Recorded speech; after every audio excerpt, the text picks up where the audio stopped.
Merhaba değerli takipçilerim. Kanalıma hoş geldiniz. Nasılsınız? Umarım iyisinizdir.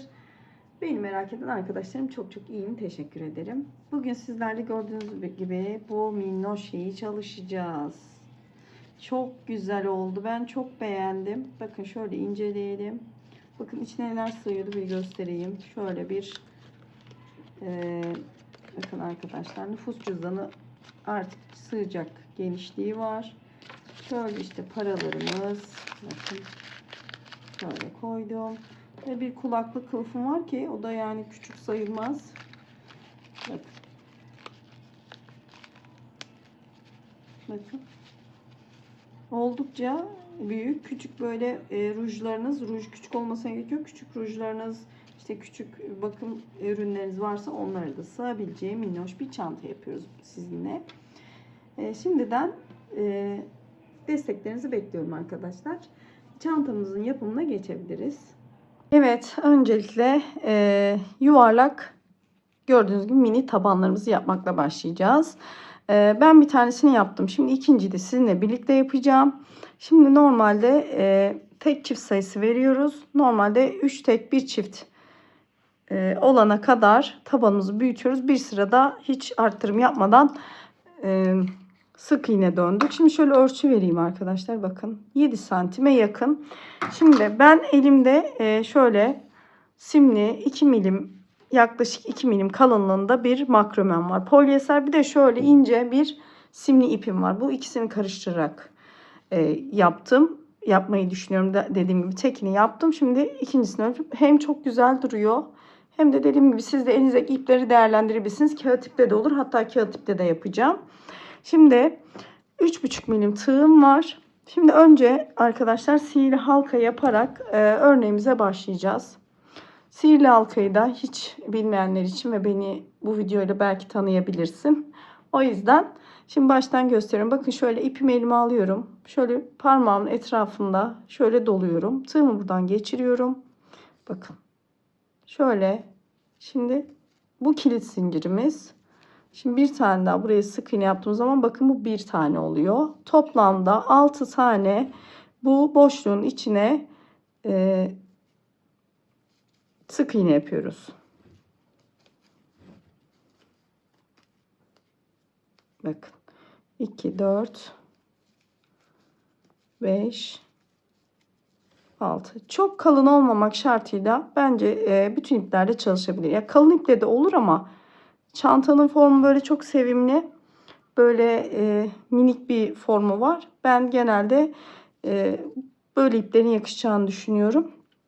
Şimdi bakın 6 tane yaptık. Bu ipimizi de şuradan çektik bakın. Şimdi bu ipi yürüteceğiz. Şöyle şurada bakın, azıcık yaklaştırayım size.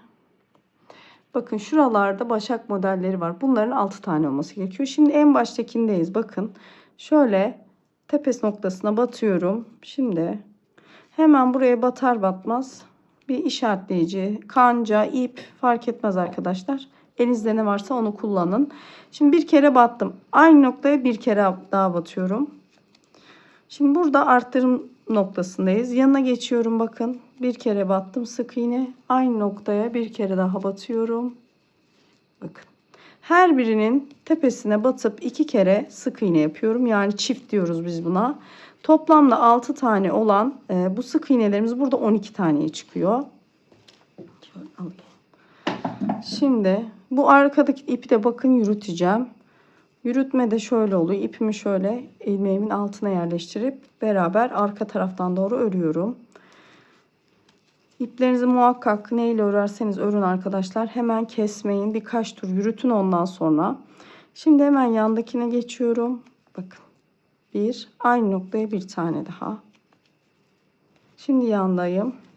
Bir. Aynı noktaya bir tane daha. Şimdi toplamda bu 6 tane olan bakın şunlar 1, 2, 3, 4, 5, 6, 7, 8, 9, 10, 11, 12. 12 tane çıkıyor. Şimdi arttırma noktamızdayız. Buradan kancamı çıkarıyorum. Hemen aynı yere bir tane tek yapıyorum. Şimdi bir tek bir çift sırasındayım. Zaten çok arttırmıyoruz arkadaşlar. Dediğim gibi 3 tek bir çift sırasına kadar arttırıyoruz. Şimdi hemen yanındakine bakın. Bir tane de baktım. Bir tane daha çift. Hemen yanındakine tek, yani bir tane sık iğne. Hemen yanındakine çift. Yani 2 tane sık iğne aynı noktaya. Şimdi bakın bu ipimi de yine böyle yürütüyorum. Hemen yanındakine tek. Hemen yanındakine çift, yani aynı noktaya 2 tane. Şöyle. Hemen yanındakine tek. Hemen yanındakine çift. Yani aynı noktaya 2 tane. Tek. Hemen yanındakine çift. Hemen yanındakine tek. Hemen yanındakine çift. Biliyorsunuz tekle başlamıştık. Çiftle bittik. Şimdi 2 tek bir çift sıramızdayız. Şimdi 2 tek 2 çift sayı olduğu için arkadaşlar burada çiftlerin üzerine gelmemesi adına ben bir bölme işlemi yapıyorum. Onu da nasıl yapıyorum? Bakın size şimdi göstereceğim. Burası şimdi başlangıç noktam. Eğer buradan 1-2 tane teki yaparsam, bakın şöyle diyeyim. 1-2 tek, bir çift yaparsam burada bakın çiftin üzerine gelecek. Çift bu sefer böyle köşeli bir görüntü oluyor. Ben onu istemediğim için, daha önceden sayfamı takip edenler bilir, yuvarlak tabanları hep böyle çalışırım. Şimdi 2 çift sayı olduğu için bunu 2'ye bölüyorum. Bu sadece çift sayılarda yapıyorum bunu taban yaparken. Bakın birini hemen yaptım. Şimdi bakın. Buraya hemen ilmek belircimi taktım. Hemen yanına çiftimi yapıyorum. Şimdi hemen yanına geçiyoruz. Burada yine kaldığımız yerden devam ediyoruz. Bir tek, onun yanına bir tane daha tek, onun yanına bir tane çift. Bu sadece başlangıçta oluyor. Hemen yanına bir tek, onun yanına bir tane daha tek, hemen yanına çift. Böylelikle çiftler çift üstüne binmediği için yuvarlak bir görüntünüz oluyor. Hemen bakın bir yanına bir tane daha, 2, hemen onun yanına bir çiftimi yapıyorum. Hemen yandayım. Bir tek, 2 tek, hemen çiftimi yapıyorum. Aynı noktaya 2 tane sık iğne. Şimdi bir tek, 2 tek,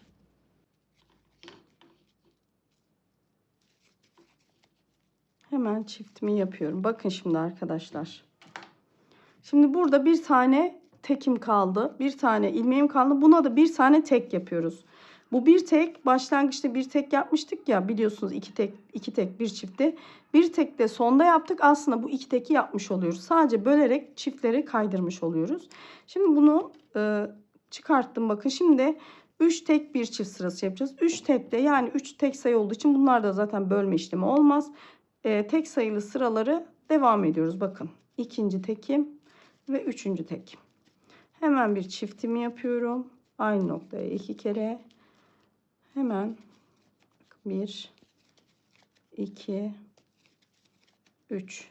Hemen yana bir tane çift. Yani aynı noktaya 2 kere. Hemen 1, 2, 3. Hemen yanına bir tane çift.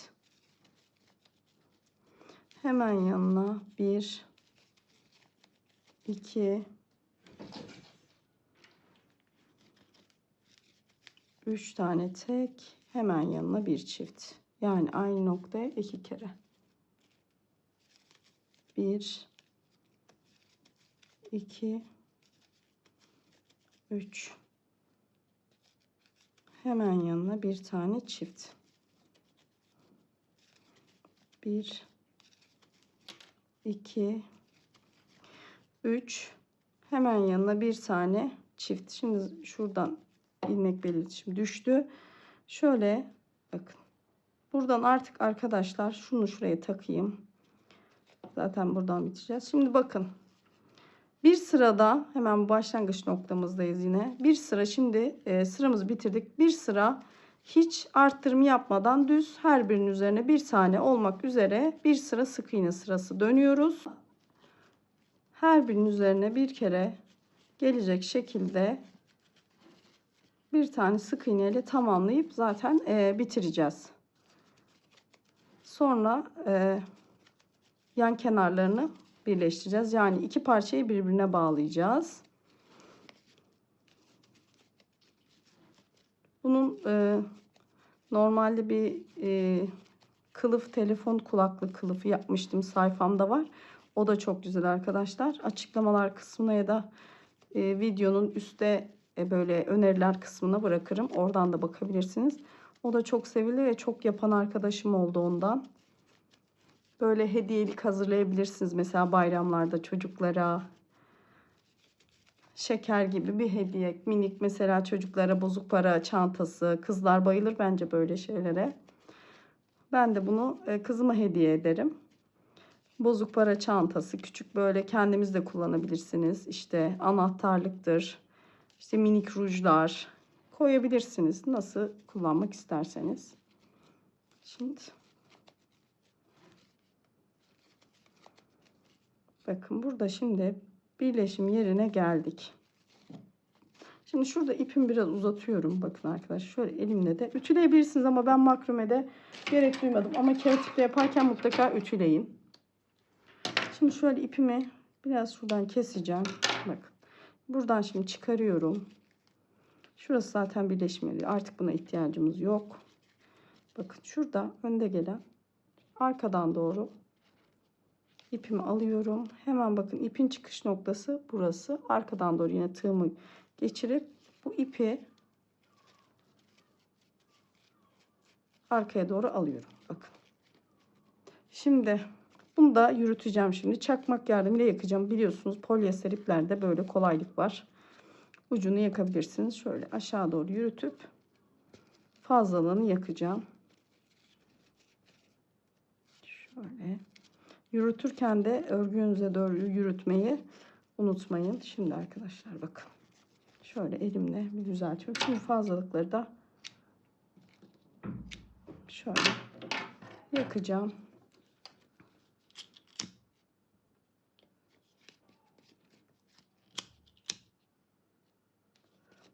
Evet bakın. Şimdi bakın iki parçamız oluştu. Şimdi bunları birleştirme vakti. Evet bakın yuvarlaklarımız hazırlamıştık. Şimdi birleşim kısmındayız. Şimdi yine ipimizi böyle alıyoruz. İkisini birden.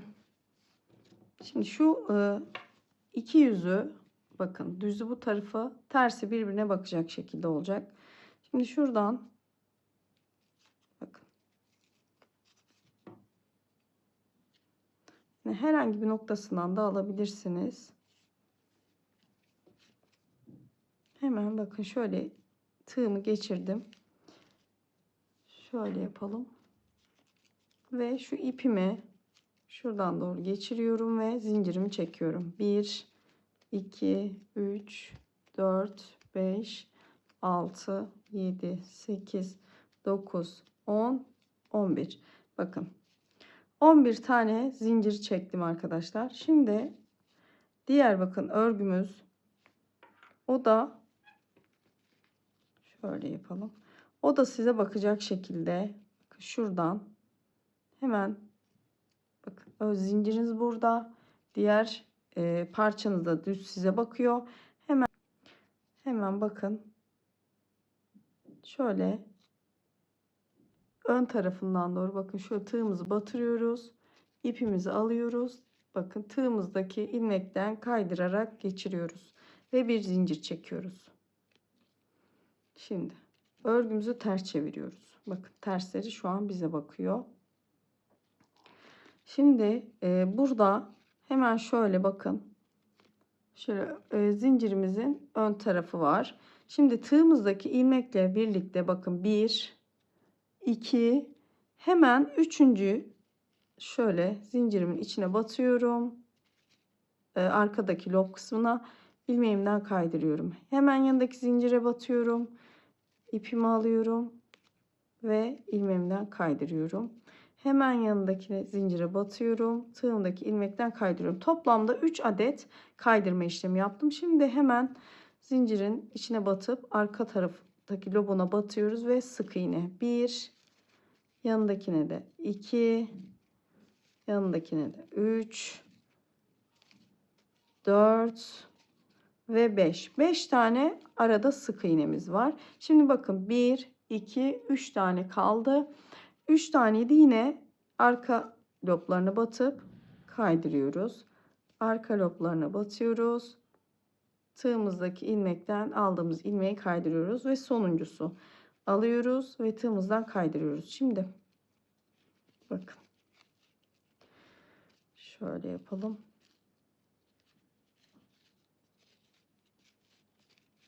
Bakın şimdi hemen burada bakın ters yüzü bize bakıyor. Hemen bakın şurada ilk gelen sık iğnenin tepesine batıp şuradan ilmeğimizi alıp tekrar kaydırıyoruz ve bir zincir çekiyoruz. Dönüyoruz. Bakın örgümüzün düzündeyiz. Yine aynı şekilde bir şöyle tığımızın dibindekini de sayıyoruz. Bakın 1, 2, 3. Bu üçüncüye bakın 1, 2, 3. Üçüncünün arka lobuna batıp yine bir kaydırma. Hemen onun yanındakiye batıyoruz. İkinci kaydırmamız. Hemen onun yanındakine batıyoruz ve üçüncü kaydırmamız. Her seferinde sık iğnelerimizin arka loblarına batıyoruz ve başta ve sonda olmak üzere 3 kaydırmamız var. Hemen tekrar bakın sık iğnenin arka lobuna batıp bir sık iğne.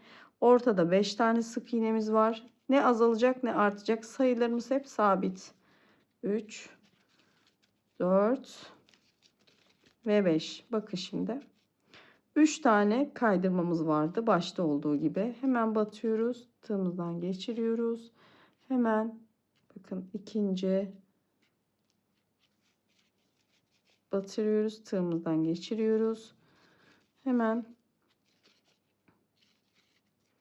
üçüncüyü de alıyoruz.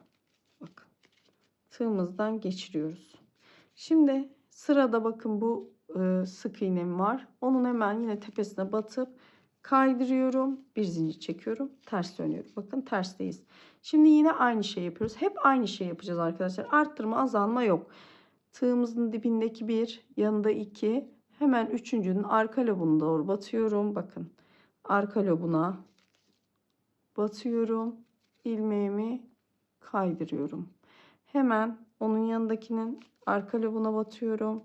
İkinci kaydırmam. Hemen yanındaki kaydırma noktasını, üçüncü kaydırmamı yapıyorum. Şimdi hemen yanına batıyorum. Bir sık iğne. Yanına bir sık iğne daha ikinci.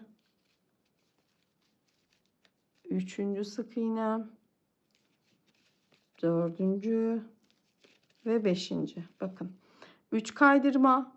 5 sık iğne. Şimdi tekrar sona doğru 3 kaydırma. 1, 2 ve sonuncusu. Burada sonuncuya dikkat edin arkadaşlar. Dönüşler de şurada arada kalmış olabilir. Kontrollü olun. Zaten dediğim gibi arttırma olmadığı için sayınız hep aynı. 3 başta kaydırma, 5 tane ortada sık iğne, 3 tane sonda kaydırma. Bakın yine sıra sonundayız. Hemen sırada gelen sık iğnenin tepesine batıp ilmeğimi kaydırıyorum. Bir zincir çekiyorum. Tekrar dönüyorum. Bakın. Şimdi yine aynı şekilde bir, bakın bir tığımdaki, iki yanındaki, üçüncü noktama geliyorum ve tekrar birinci kaydırmamı yapıyorum. Hemen onun yanındakine ikinci kaydırmam. Hemen onun yanındakinin arka lobuna batıp üçüncü kaydırmam. Sonra 5 tane sık iğne yan yana. 2, 3, 4 ve 5. Hemen bakın 1, 2, 3. 3 tane kaydırmam kaldı. 3 kaydırmayı da yapıyorum. 1, 2 ve üçüncü. Hemen bakın önde sırada gelen şöyle sık iğnenin tepesine batıyorum. Bir kaydırma, bir zincir. Aynı şekilde tekrar dönüyoruz arkadaşlar. 3 kaydırma, 5 sık iğne, 3 kaydırma birleştirip dönüyoruz. Yapacağımız örgü hep bu şekilde. Bakın şimdi böyle dönecek, dönecek, dönecek, devam edecek. Burada bakın ağız kısmına ne kadar genişlik istiyorsanız biliyorsunuz ağız kısmında şöyle bir küçük bir kapağı olacak. Oraya kadar böyle dönüp şuraya kadar geliyoruz. Göz hizasıyla ben o kadar yeterli olacağını düşünüyorum. Her birine karşılıklı batacak şekilde aynı 11 sayıda olacak şekilde buradaki ilmeklerimiz dediğim gibi arttırma, eksiltme yok. Aynı gösterdiğim teknikte şu bakın. 1, 2, 3, 4, 5, 6, 7 gelene kadar yapıyoruz arkadaşlar. Sonra zaten kapak boyunu ayarlarız beraber. Evet arkadaşlar bakın. Burada şöyle bakın. Bayağı bir ördüm. Tekrar göstermek istiyorum size. Hiçbir artış yok. Bakın buradan yine devam ediyoruz. 2, 3. ilmeğin içine batıp kaydırıyoruz. İkinci kaydırmamızı yapıyoruz.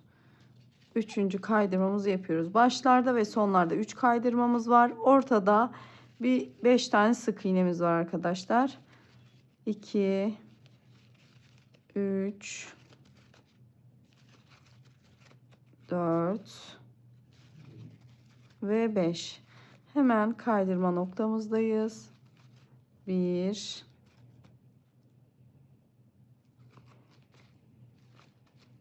1, 2 ve 3. kaydırma noktamızda yapıyoruz. Şimdi birleştirme kısmındayız. Hemen yine kaydırma tekniğiyle birleştirip bir zincir çekip dönüyoruz. Yine aynı şekilde 1, 2 tane ilmek atlayıp üçüncünün içine bir kaydırma. Onun yanına bir kaydırma daha. Onun yanına bir kaydırma daha. 3 kaydırmadan sonra hemen 5 tane sık iğne. 1, 2, 3, 4 ve 5. Hemen bakın 3 kaydırmamız kaldı. 1, 2, hemen 3. Hemen bakın sırada gelen sık iğnenin hemen tepesine batıp ilmeği alıp kaydırıyorum ve bir zincir çekiyorum. Bu şekilde arkadaşlar bakın şurada ağız kapak kısmı koyacağımız yere kadar bakın şöyle bir açıklık yeterdir. 1, 2, 3, 4, 5, 6, 7. Burada 8.'ye kadar gelebilirsiniz. Daha ince bir şey yapacaksanız kapak ona göre de yapabilirsiniz arkadaşlar.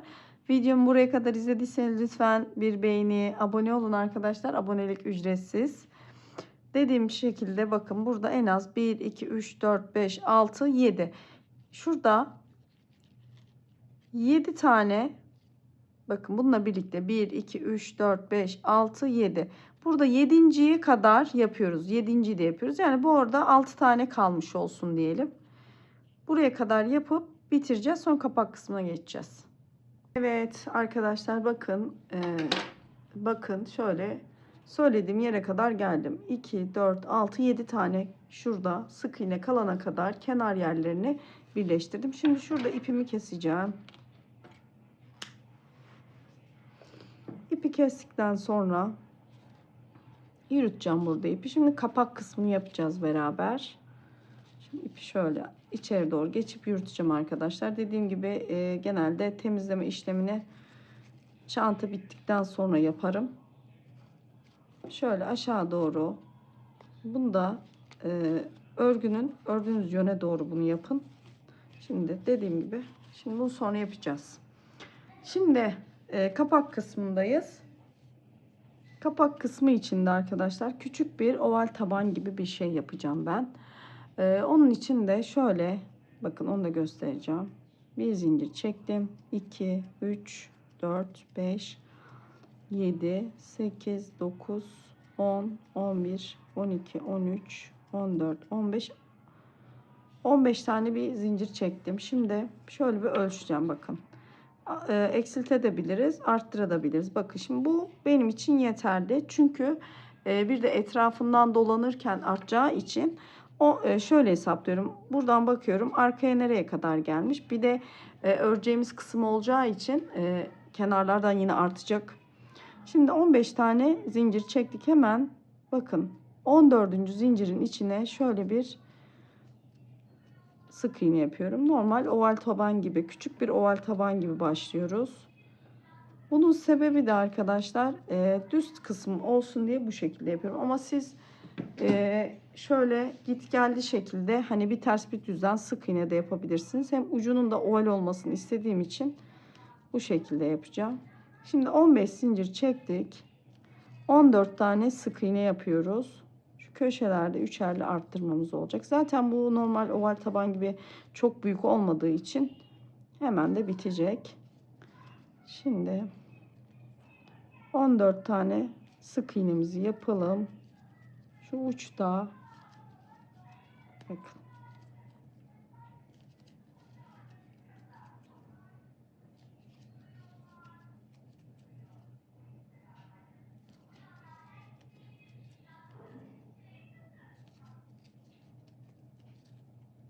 Şimdi bakın en sonuncu şöyle, ben burada kilit zincirini de saydım.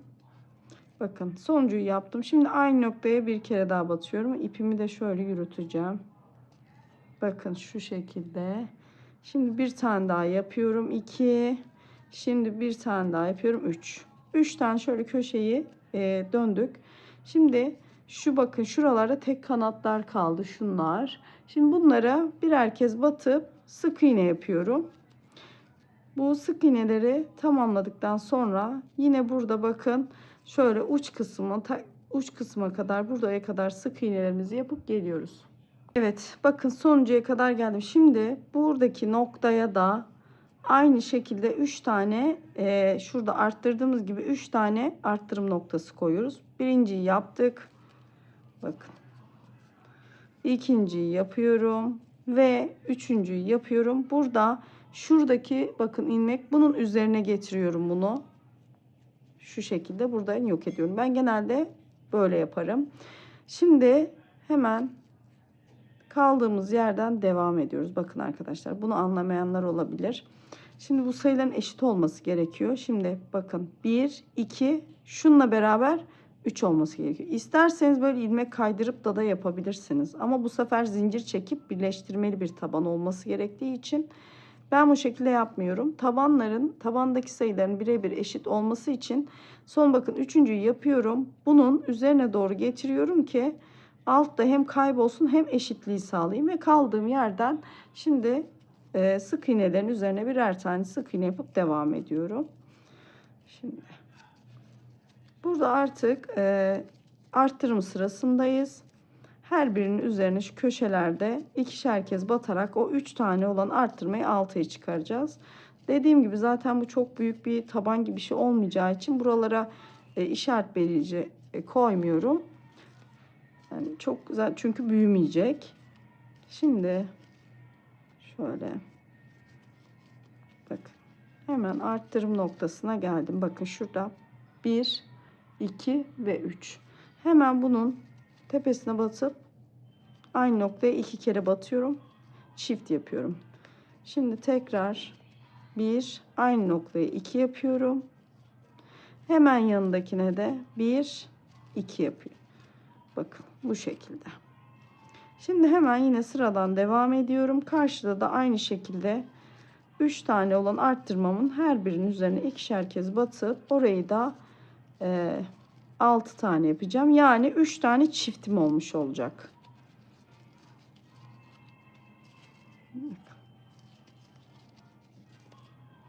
Şimdi bakın buraya da geldik. Dediğim gibi bunu çok fazla büyütmeyeceğim için evet bakın arkadaşlar 1 2 ve 3. Hemen bunlara da yine ikişer kez batıyorum. 2. Şimdi hemen yan taraftayım. 1 2. Hemen diğerinin de tepesine batıyorum. 1 2. Hemen şimdi bakın burada artık bir sıra daha gideceğim. Sonra bakın şöyle ölçelim. Şu şekilde. Gördünüz mü? Bir sıra daha gideceğim arkadaşlar. Bu bir sıra sonra zaten bitmiş olacak. Şimdi bu sırada arkadaşlar hiç şimdi diğer sıraya başladık, yeni sıraya. Bu sırada hiç arttırma yapmıyorum. Arttırma yapmadan şöyle ucunu dönmeyi düşünüyorum. Bakalım. Dediğim gibi çok arttırma olmadığı için ilmek belirleyici koymadım. Şimdi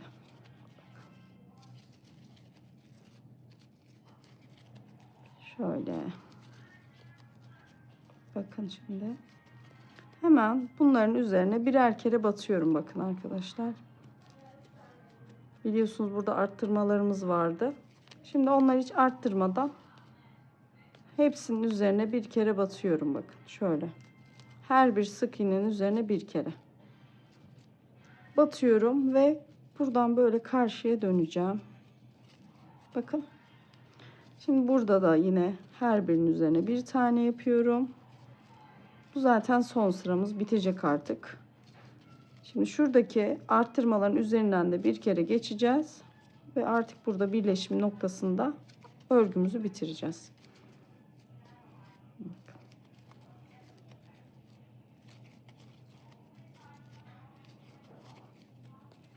Bakın şimdi buradaki arttırmalar yapmıştık. Şimdi onların üzerine de birer tane arttırma yok. Her bir sık iğnenin üzerine bir tane. Şimdi sıramızın bittiğini nasıl anlıyoruz? Şimdi bunu bana soran arkadaşlarım da oluyor. Ben şimdi göstereceğim size. Bakın arkadaşlar, şimdi şu bizim orta çizgimiz. Şöyle göstereyim. Bu bizim orta çizgimiz. Şurası. Şimdi bu orta çizgiden bakın, orta çizgi burası. 1, 2, 3 sıra yukarı. Orta çizgimiz burası. 1, 2, 3 sıra aşağı. Tabanımız eşit. Şimdi biz buradan devam edersek bakın, bu başlangıç noktası, artış noktamız. Buradan devam edersek artık burası 4 sıra olur. Bakın şurası, yani arttırmanın en son bittiği nokta bizim bitiş noktamız oluyor. Bakın buraya kadar geldim. Şimdi buradan da şöyle ipimi biraz uzunca bırakacağım ve keseceğim. Evet, şimdi bunu keseceğim arkadaşlar. Biraz keserken de şu renkli olanı biraz kısa kesiyorum. Şu krem renkli olandan biraz uzun kesiyorum ki bunu dikerken bir daha ip eklemeyelim. Şöyle biraz uzunca ip bırakıyorum. Bakın. Şöyle dikim içinde burada ipimizi ayırıyoruz. Şimdi şuradan hemen bunu bakın. Şu önde gelen sık iğnenin tepesinden şöyle ipimizi alıyoruz. Tekrar geri çekiyoruz. Bunu artık öğrendiğinizi düşünüyorum. Hemen bakın ipin çıktığı sık iğneye geri dönüyoruz. Tığımızı içinden arka taraftan doğru batırıyoruz. İpi geri çekiyoruz. Bakın bu şekilde. Şimdi isterseniz ütüleyebilirsiniz dediğim gibi, ama bunun üzerine bez koymanızı tavsiye ederim. Şimdi arkadaşlar birleşim yerinde bakın.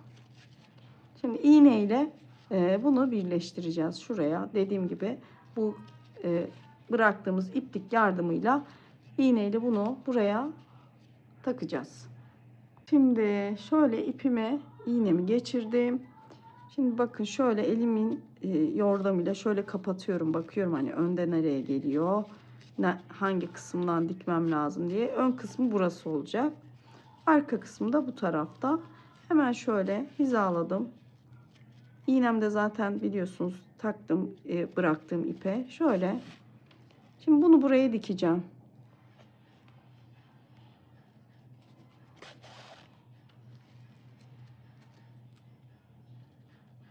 Bakın. Burada kenar kısımlarından yani düzgün olacak şekilde bunu dikiyoruz. Bakın. Şöyle. Örgü yönüne de dikkat ediyoruz arkadaşlar. Böyle hani tığımızın batım noktalarına hani belli olmayacak şekilde diyeyim ben size. O şekilde küçük küçük, çok da büyük değil, ufak ufak alarak şimdi şöyle kenarlarından doğru dikiyoruz arkadaşlar. Diktikten sonra uç kısmına zaten çıt çıt vesaire o tip şeyler takacağız ve bitmiş olacak. Evet arkadaşlar bakın. Şurasına çıt çıt taktım, biliyorsunuz geçmeli. Burayı da çıt çıt taktım. Üstüne de şöyle bir süs taktım, ama dikmeli mıknatısınız varsa o da olur. Ben elimdekileri kullandım. Bakın çok sevimli oldu ya. Şimdi şurasına bir şöyle şey takacağız. Bakın. Hani böyle çantanızın içinde falan, hani daha kolay bulabilmeniz için. Şimdi onun da şöyle dip kısmına bir askı yapacağız. Şöyle ipimizden yine bakın şöyle biraz ikili bir örnek bu. Ben bunları bağcık yapımında da kullanıyorum. Bakın şöyle biraz uzunca bir ip bırakın. Şöyle bu tarafa doğru. Çok da uzun olmasına gerek yok. Zaten fazla uzun yapmayacağız. Bakın şimdi şöyle bir zincir çekelim. Bak. Şimdi bu alttaki ipimizi alıyoruz. Tığımızın üzerinden geçiyoruz. Parmağımızdaki tığla şöyle bir zincir gibi. Bakın. Alttaki ilmeği tığımızın etrafından çeviriyoruz. Parmağımızdakinden de alıyoruz. Tığımızın üzerine. Şimdi bunu biraz istediğiniz uzunluğa gelene kadar yapın. Burada önemli olan biraz verdiğiniz pay uzunluğunu yapacağınız eğriye göre biraz fazla bırakabilirsiniz. Sökmekten daha iyidir arkadaşlar. Her zaman uzunluk payı bırakmak. Şimdi şöyle biraz kendimce ne kadar uzunluk istiyorsam o kadar yapacağım bunu. Şöyle belki elinizde taşımak isterseniz biraz da böyle elinizin içine girebileceği uzunlukta bir askı da yapabilirsiniz. Dediğim gibi daha küçük bir askı da olur. Hangi boyda kullanmak isterseniz o boyda bunu kullanın. Ben bu tekniği mesela çanta büzgülü çanta askılarını büzgü yaparken de kullanıyorum. Ya da böyle süslemelerimde kullanıyorum. Bakın bu şekilde çok güzel 3 boyutlu bir görüntüsü var bunun. Şimdi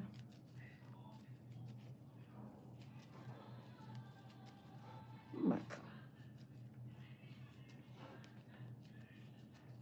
Şöyle. Zincir de yapabilirsiniz ama bu gösterdiğim tekniği yaparsanız daha şık bir görünüm elde edersiniz. Dediğim gibi mesela torba çantaların büzgüleri için de kullanılır bu. Oldukça da şık. Şimdi bu benim için bu kadar yeterli arkadaşlar. Bakın şöyle katladığım zaman şöyle elimi tutabilecek kıvamda benim için yeter. Şimdi buradan keseceğim bunu. Ve iğne yardımıyla iki ucunu birleştirip şu aparatıma takacağım. Bakın, şimdi şuradan keseyim. Şimdi şöyle çekiyorum. Şöyle hemen şu şekilde bağlıyorum bunu. Çakmak yardımıyla yakıyorum. Çünkü burada şimdi polyester makrame kullandığım için onu biliyorsunuz eriyince daha güzel bir tutuş sağlıyor. Şimdi şurasına hemen bir eritelim. Bakın. Şimdi yine iğne ile bunu buradan geçirebilirsiniz. Bakın şöyle. İğne ile şimdi burayı birleştireceğim. Şu ipimi de kesebilirim. Sadece şu krem rengi ip kalsa bana yeter. Şimdi iğne ile bunu birleştireceğim. Evet arkadaşlar bakın. Şurasına çıt çıt taktım biliyorsunuz geçmeli. Buraya da çıt çıt taktım. Üstüne de şöyle bir süs taktım ama dikmeli mıknatısınız varsa o da olur. Ben elimdekileri kullandım. Bakın çok sevimli oldu ya.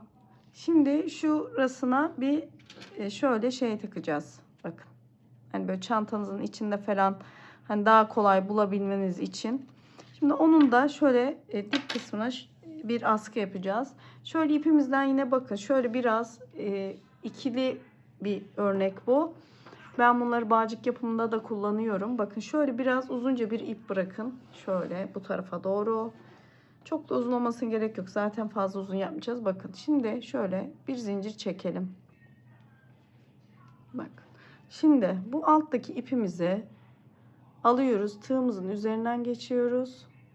Parmağımızdaki tığla şöyle bir zincir gibi. Bakın. Alttaki ilmeği tığımızın etrafından çeviriyoruz. Parmağımızdakinden de alıyoruz. Tığımızın üzerine.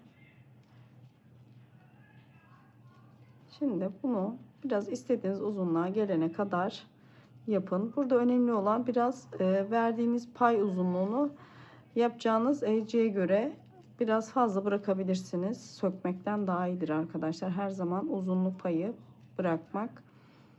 Şimdi şöyle biraz kendimce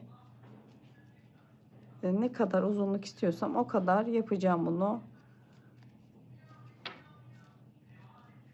Hani şöyle belki elinizde taşımak isterseniz biraz da böyle elinizin içine girebileceği uzunlukta bir askı da yapabilirsiniz. Dediğim gibi daha küçük bir askı da olur. Hangi boyda kullanmak isterseniz o boyda bunu kullanın. Ben bu tekniği mesela çanta büzgülü, çanta askılarını büzgü yaparken de kullanıyorum. Ya da böyle süslemelerimde kullanıyorum. Bakın bu şekilde çok güzel 3 boyutlu bir görüntüsü var bunun. Şimdi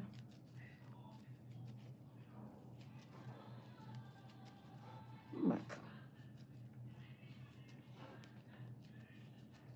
Şöyle. Zincir de yapabilirsiniz ama bu gösterdiğim tekniği yaparsanız daha şık bir görünüm elde edersiniz. Dediğim gibi mesela torba çantaların büzgüleri için de kullanılır bu. Oldukça da şık. Şimdi bu benim için bu kadar yeterli arkadaşlar. Bakın şöyle katladığım zaman şöyle elimi tutabilecek kıvamda benim için yeter. Şimdi buradan keseceğim bunu ve iğne yardımıyla iki ucunu birleştirip şu aparatıma takacağım. Bakın, şimdi şuradan keseyim. Şimdi şöyle çekiyorum. Şöyle hemen şu şekilde bağlıyorum bunu. Çakmak yardımıyla yakıyorum. Çünkü burada şimdi polyester makrame kullandığım için onu biliyorsunuz eriyince daha güzel bir tutuş sağlıyor. Şimdi şurasına hemen bir eritelim. Bakın. Şimdi yine iğneyle bunu buradan geçirebilirsiniz. Bakın şöyle.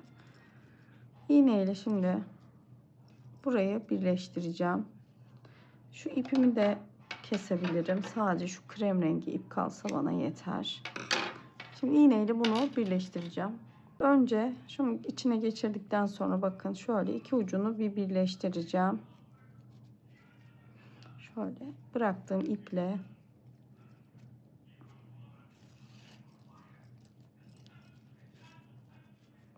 şöyle iki ucunu önce bir birleştiriyorum.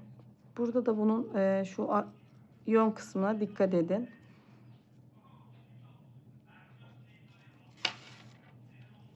Bakın.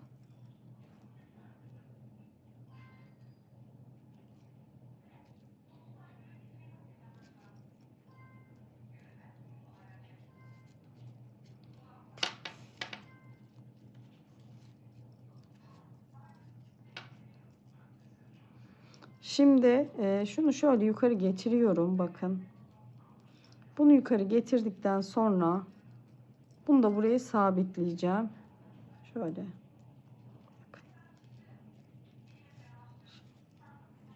Şöyle bu arasından doğru geçireceğim ve bu oynamasın diye. Bakın. Şöyle hemen şu iki tarafından tutturacağım.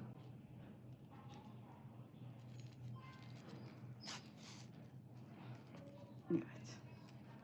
Ya bunu yapmak zorunda değilsiniz ama bence böyle daha güzel bir görüntüsü olacak. Hem de aşağı yukarı bu askı kaymayacak arkadaşlar. Bakın. Genelde elciklerimi bu şekilde yaparım mantıkla yani. Bakın. Şimdi ipimi şöyle güzelce sabitleyeyim. Keseceğim ve yakacağım ucunu. Dediğim şuradan tekrar. Evet. Şuradan yakacağım bunu.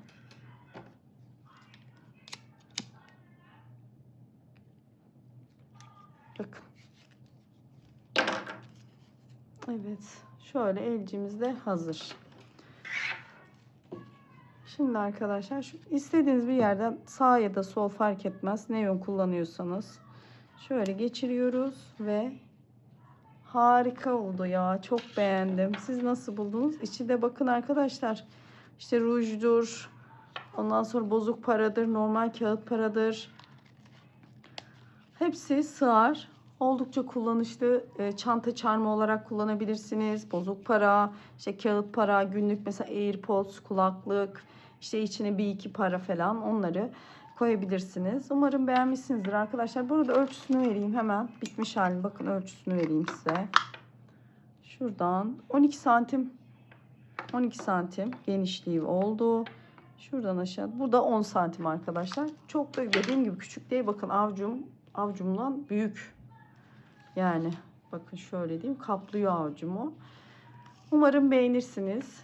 Beğenip kanalıma abone olup yorum yaparsanız, bir de hype puanı atarsanız, hepsi ücretsiz. Çok mutlu olurum arkadaşlar. Bir dahaki videoya kadar hoşça kalın.